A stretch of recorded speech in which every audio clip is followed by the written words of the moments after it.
अस्सलाम वालेकुम, मैं हूं आपका अपना मुदस्सिर मलिक। आप देख रहे हैं मेरा यूट्यूब चैनल अलम मुदस्सिर ब्यूटीफुल व्लॉग। ये उम्मीद है आप सब ठीक ठाक होंगे। तो सबसे पहले मेरा सबको सलाम। 14 अगस्त की तैयारियां शुरू हैं, आप जानते हैं। तो इसी तरह से मेरी वीडियो का एंड तक लाजमी देखना है, स्किप नहीं करना। आप जानते होंगे मैं हूँ आपका मुदस्सिर मलिक, तो करते मेरे चैनल को सब्सक्राइब। तो उम्मीद है आप सब ठीक ठाक होंगे। तो आज का व्लॉग बहुत इंटरेस्टिंग होने वाला है, तो करते मेरे चैनल को सब्सक्राइब। चलते हैं वीडियो की तरफ। तो जी, जैसा कि आपको मैं आज बताने वाला हूं कि पाकिस्तान का मतलब क्या, आपने थंबनेल पे भी देखा होगा। तो आपको बताता हूं कि आज की वीडियो बहुत इंटरेस्टिंग होने वाली है कि पाकिस्तान का मतलब क्या। पाकिस्तान का मतलब है ला इलाहा इल्लल्लाह मुहम्मद रसूलुल्लाह। कहते थे रहमतुल्लाह अलैह ने फरमान में भी फरमाया था, जैसे कि पाकिस्तान का मतलब है ला इलाहा इल्लल्लाह मुहम्मद रसूलुल्लाह।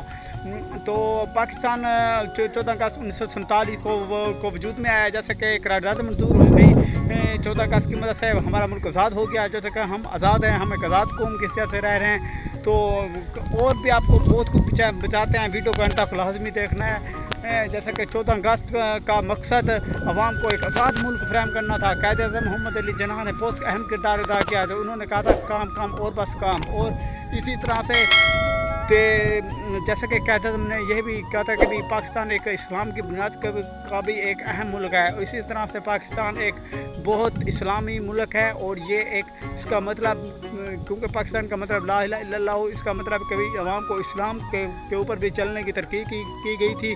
तो इसी तरह से कायद-ए-आज़म एक बहुत अजीम लीडर थे, एक अजीम रहनुमा थे, जिन्होंने बहुत अहम किरदार अदा किया पाकिस्तान बनाने में। तो इसी तरह से उम्मीद है आपको मेरी आज की वीडियो भी पसंद आ रही होगी। दिखाते हैं मेरे चैनल को सब्सक्राइब। तो मिलेंगे नेक्स्ट वीडियो में। अल्लाह हाफिज़, खुदा हाफिज़। मैं हूँ आपका अपना मुदस्सिर मलिक। अल्लाह निगहबान, खुदा हाफिज़।